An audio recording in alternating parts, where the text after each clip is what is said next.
નમસ્કાર મિત્રો દેશ અને દુનિયાના સુપરફાસ્ટ સમાચારમાં તમારું સ્વાગત છે। પુતિન આ મહિને ભારતની મુલાકાતે આવશે।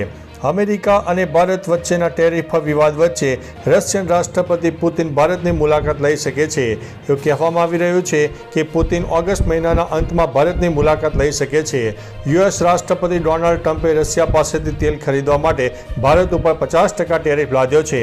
તેમાંથી 25% ટેરિફ ગઈકાલથી અમલમાં આવી ગયો છે, જ્યારે વધારાનો 25% ટેરિફ 27 ઓગસ્ટથી અમલમાં આવશે। મિત્રો, અન્ય મહત્વના સમાચારની વાત કરીએ તો જંગલની 350 હેક્ટર જમીનમાં દબાણ ટ્રેક્ટર ફેરવી દેવામાં આવ્યા છે। કચ્છના અબડાસામાં જંગલ વિભાગની જમીન ઉપર ખેડૂતે થોડું ઘણું નહીં પણ 350 હેક્ટર જમીનનું દબાણ કર્યું હતું। દબાણ દૂર કરવા માટે પોલીસ કાફલો ગટકી દેવામાં આવ્યો હતો। સમગ્ર દબાણ દૂર કરવા માટે જેસીબી અને ટ્રેક્ટરનો સહારો લેવો પડ્યો હતો। ખેડૂતો જંગલની જમીન ઉપર વાવેતર કર્યું હતું, જેને દૂર કરવા સમગ્ર ઊભા પાક ઉપર ટ્રેક્ટર ફેરવી દેવામાં આવ્યા હતા અને તેનો વિડીયો પણ વાયરલ થયો છે। મિત્રો, અન્ય મહત્વના સમાચારની વાત કરીએ તો વનતારામાંથી માધુરીને પાછી મોકલાશે। કોલ્હાપુરના નંદની મઠની માધુરી નામની હાથણીને કોર્ટના આદેશ બાદ ગુજરાત વનતારામાં મોકલવામાં આવતા વિવાદ સર્જાયો હતો, જે બાદ સીએમ દેવેન્દ્ર ફડણવીસે ઉચ્ચ સ્તરીય બેઠક યોજી હતી, જેમાં વનતારાના અધિકારીઓ સાથે હાથણીને પરત મોકલવા મુદ્દે ઊંડી ચર્ચા થઈ। વનતારાએ હાથણીને પરત મોકલવા મુદ્દે સહમતિ દર્શાવી અને જણાવ્યું કે તેઓ ફક્ત કોર્ટના આદેશનું પાલન કરી રહ્યા છે। માધુરીનો કબજો લઈ લેવાનો તેમનો કોઈ ઈરાદો ન હતો। મિત્રો, અન્ય મહત્વના સમાચારની વાત કરીએ તો નાસા ચંદ્ર ઉપર આ શું બનાવી રહ્યું છે? નાસા ચંદ્ર ઉપર 100 કિલોવોટ ક્ષમતા ધરાવતું પરમાણુ રિએક્ટર બનાવવાની તૈયારીમાં છે, જે ભવિષ્યમાં વીજળી પૂરું પાડશે। રશિયા અને ચીન સામે દબદબો રાખવા માટે આ સ્ટ્રેટેજિસ્ટ પગલું છે। 2022માં નાસાએ 3 ખાનગી કંપનીઓને ડિઝાઇન માટે $5 મિલિયન આપ્યા હતા। આ પ્રોજેક્ટનો ખર્ચ અબજોમાં પહોંચી શકે છે। આર્ટેમિસ મેટન હેઠળ રિએક્ટર વિકસાવવામાં આવશે, જેના ખર્ચનો અંદાજિત 8,200 અબજ થઈ શકે છે। મિત્રો, અન્ય મહત્વના સમાચારની વાત કરીએ તો ટ્રમ્પની ધમકીઓ વચ્ચે પીએમનો મોટો નિર્ણય। અમેરિકાના રાષ્ટ્રપતિ ટ્રમ્પની ટેરિફ ધમકીઓ વચ્ચે પીએમ મોદીએ ચીન જવાનો નિર્ણય કર્યો છે। ગલવાન અથડામણ બાદ તેમણે પહેલી મુલાકાત છે। તેઓ SCO મીટિંગ સમિટમાં હાજરી આપવા માટે ચીન જશે। ખાસ કે પીએમ મોદી 11 વર્ષમાં 5 વખત ચીનની મુલાકાતે ગયા છે। આગામી 31 ઓગસ્ટે અને 1 સપ્ટેમ્બરે મોદી જાપાન અને ચીનની મુલાકાતે જનાર છે। મિત્રો, અન્ય મહત્વના સમાચારની વાત કરીએ તો ખાડીપુરની સમસ્યા નિવારવા માટે તંત્ર એક્શનમાં। સુરતમાં ખાડીપુરના સંકટને લઈને તંત્ર હવે એક્શન મોડમાં આવી ગઈ છે। ખાડી કિનારે ગેરકાયદેસર બનેલી મિલકતો પર તંત્રનું બુલડોઝર ફરી વળ્યું છે। શહેરના વિવિધ વિસ્તારમાં આવેલા અનઅધિકૃત ઘરો અને કોમર્શિયલ બિલ્ડિંગ તોડવાની કાર્યવાહી હાથ ધરાઈ છે।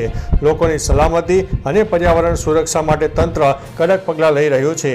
હાલ આ અભિયાન અંતર્ગત અનેક બિલ્ડિંગો સામે કાર્યવાહી ચાલુ છે। મિત્રો, અન્ય મહત્વના સમાચારની વાત કરીએ તો ગુજરાતની આ મહિલા બની છે દેશની સૌથી અમીર ખેડૂત। સંપત્તિ 100 કરોડ રૂપિયા છે। ગુજરાતના રાજકોટના નીતુબેન પટેલે જૈવિક ખેતી દ્વારા અસાધારણ સફળતા હાંસલ કરી છે। તેઓ 100 કરોડની સંપત્તિ સાથે ભારતની સૌથી અમીર મહિલા ખેડૂત બન્યા છે। નીતુબેન સજીવન લાઈફ પ્રાઇવેટ લિમિટેડ નામના સંગઠનના સ્થાપક છે, જે કુદરતી ખેતી અને ગ્રામીણ વિકાસને પ્રોત્સાહન આપે છે। તેમણે અમૃત ખેતી અને મેજિકલ માટી જેવી નવીન પદ્ધતિઓ અપનાવીને ખેતીના ક્ષેત્રમાં ક્રાંતિ સર્જી છે। મિત્રો, અન્ય મહત્વના સમાચારની વાત કરીએ તો સોશિયલ મીડિયામાં દુશ્મન અને ફોટોમાં શું મિત્રો છે કે શું? રાજનીતિ એટલે સગા બાપનો પણ સંબંધ ન રાખે એવું લોકો કહે છે। હવે સોશિયલ મીડિયામાં ગોપાલ ઇટાલિયા અને કાંતિ અમૃત્યાનું એક તસવીરો સામે વાયરલ થઈ રહી છે। બંને નેતાઓ સચિવાલયમાં મળ્યા હતા, એકબીજાની મજા લીધી હતી। અમૃતાએ કહ્યું, તમે 30 વર્ષથી છીએ પણ હજી લાફાવાળી કરી નથી। તમે એક સીટ જીત્યા તો લાફાવાળી ચાલુ કરી। જોકે તસવીર વાયરલ થયા બાદ લોકોએ બંનેને ટ્રોલ પણ કરી રહ્યા છે। મિત્રો, અન્ય મહત્વના સમાચારની વાત કરીએ તો બરફના શિવલિંગથી ઝળહળતું ત્રિલિંગેશ્વર મંદિર। સોલા ખાતે આવેલા ત્રિલિંગેશ્વર મહાદેવ મંદિરમાં શ્રાવણ માસ દરમિયાન ભક્તોની ભીડ ઉમટી પડી। બરફના શિવલિંગનું વિશેષ આકર્ષણ લોકોને આધ્યાત્મિક રીતે શાંતિ આપી રહ્યું છે। સાંજના સમયે કર્ણપ્રિય સંગીત સાથે દિવ્ય આરતીનું આયોજન ભક્તોને વધુ આકર્ષે છે। AMTS દ્વારા આયોજિત શ્રાવણ પ્રવાસથી પણ હજારો ભક્તો દર્શન માટે આવી રહ્યા છે। મંદિર પરિસરમાં શાંતિ અને ભક્તિમય વાતાવરણ છવાયું છે। મિત્રો, અન્ય મહત્વના સમાચારની વાત કરીએ તો ભાવનગર અયોધ્યા વચ્ચે દોડશે ટ્રેન. મુસાફરોની માંગને ધ્યાનમાં રાખીને રેલવે વહીવટીતંત્રે 11 ઓગસ્ટ 2025થી ભાવનગર ટર્મિનસ અને અયોધ્યા કેન્ટ વચ્ચે સામૂહિક એક્સપ્રેસ ટ્રેન શરૂ કરવાની જાહેરાત કરી છે. ટ્રેન નંબર 19201 દર સોમવારે બપોરે 1:50 ભાવનગરથી નીકળશે અને બીજા દિવસે સાંજે 6:30 વાગે અયોધ્યા પહોંચી જશે.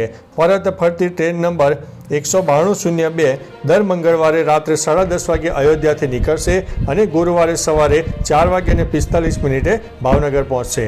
મિત્રો, અન્ય મહત્વના સમાચારની વાત કરીએ તો વધુ પડતી હળદરનું સેવન નુકસાનકારક સાબિત થયું છે. અમેરિકાની 57 વર્ષીય મહિલાએ ઇન્સ્ટાગ્રામ ઉપર એક ડૉક્ટરનો હળદરની પ્રશંસા કરતો વિડીયો જોઈને રોજ હળદરના સપ્લિમેન્ટ લેવાનું શરૂ કર્યું. થોડા જ અઠવાડિયામાં તેમને પેટનો દુખાવો થયો, ઉબકા જેવી તકલીફો થઈ. હોસ્પિટલમાં તપાસ કરતા જાણવા મળ્યું કે તેના લીવરના એન્ઝાઇમ લેવલ સામાન્ય કરતાં 70 ગણા વધારે છે. ડૉક્ટરે ચેતવણી આપી છે કે જો તે હજી હળદર ખાવાનું બંધ નહીં કરે તો તેને લીવર ટ્રાન્સપ્લાન્ટ કરાવવું પડશે. મિત્રો, અન્ય મહત્વના સમાચારની વાત કરીએ તો રાજકોટમાં સામાન્ય બાબતમાં મારામારી જોવા મળી. રાજકોટના માવડી ફાયર સ્ટેશન નજીક 2 વાહનોની સામાન્ય અથડામણ બાદ મામલો ઉગ્ર બનીને મારામારી સુધી પહોંચ્યો. ઘટનાનો વિડીયો સોશિયલ મીડિયામાં વાયરલ થયો. વિડીયોમાં લોકો હાથાપાઈ કરતા નજરે પડે છે. પોલીસ દ્વારા કોઈ સત્તાવાર ફરિયાદ નોંધાઈ છે કે કેમ તે હજુ સુધી કોઈ સ્પષ્ટ માહિતી મળી નથી. ઘટનાના પગલે લોકોમાં આક્રોશ છે અને કડક કાર્યવાહી કરવાની અપેક્ષા રાખી રહ્યા છે. મિત્રો, અન્ય મહત્વના સમાચારની વાત કરીએ તો તરણેતરના મેળાને લઈને આવ્યા છે સમાચાર. આખા વિશ્વમાં તરણેતરનો મેળો ફેમસ છે. મેળા પહેલાં લોકો તેની આતુરતાથી રાહ જોતા હોય છે, ત્યારે હવે તરણેતરના મેળાને લઈને સારા સમાચાર સામે આવ્યા છે. તારીખ 26થી 29 ઓગસ્ટ સુધી ભાતીગળ લોકમેળાનું આયોજન સુરેન્દ્રનગર જિલ્લામાં થાનગઢ તાલુકાના તરણેતર ગામે થનાર છે, જેને લઈને કલેક્ટર કચેરી સભાખંડ ખાતે જિલ્લા કલેક્ટર રાજેન્દ્ર કુમાર પટેલના અધ્યક્ષસ્થાને એક બેઠક યોજીને જરૂરી સૂચના આપવામાં આવી છે. મિત્રો, અન્ય મહત્વના સમાચારની વાત કરીએ તો કર્મચારીએ લગાવ્યો એએમસીને લાખો રૂપિયાનો ચૂનો. એએમસીના પગી કક્ષાના કર્મચારી ભૂપેન્દ્ર ભાટી પર 20થી 25 લાખની છેતરપિંડીનો આરોપ છે. ફાયર વિભાગના જમાલપુર સ્ટેશનમાં ફરજ બજાવતા ભૂપેન્દ્રે ચાર્જની પાવતી આપીને વર્ષો સુધી પૈસા એકાઉન્ટ વિભાગમાં જમા ન કરાવ્યા હોવાનો ખુલાસો છે. તે રજા ઉપર જતા અન્ય કર્મચારીને જવાબદારી સોંપતા મામલો સામે આવ્યો છે. વિજિલન્સે તપાસ શરૂ કરી છે અને સિનિયર હેડ ક્લાર્કની સંડોવણી પર શંકા છે. મિત્રો, અન્ય મહત્વના સમાચારની વાત કરીએ તો ચીનમાં ચિકનગુનિયાના 7,000 કેસ નોંધાયા છે. ચીનના ગુઆડોગમાં 7,000 જેટલા ચિકનગુનિયાના કેસ નોંધાયા છે, જ્યારે ફોસાનમાં એલર્ટ જારી કરવામાં આવ્યું છે. દર્દીઓને નેગેટિવ રિપોર્ટ ન આવે ત્યાં સુધી હોસ્પિટલમાં રાખવાનો આદેશ આપવામાં આવ્યો છે. આ વાયરસ એડિસ મચ્છર કરડવાથી ફેલાય છે. ચિકનગુનિયામાં સાંધા અને સ્નાયુઓ જકડાઈ જાય છે, થાક લાગે છે અને ત્વચા ઉપર લાલ ચમખા પડી જાય છે. આ રોગમાં મચ્છર કરડવાથી બચવું સૌથી અસરકારક ઉપાય છે. તો ચાલો મિત્રો, ફરીથી દેશ અને દુનિયાના સુપરફાસ્ટ સમાચાર લઈને મળતા રહીશું. ત્યાં સુધી અમને રજા આપશો. નમસ્તે.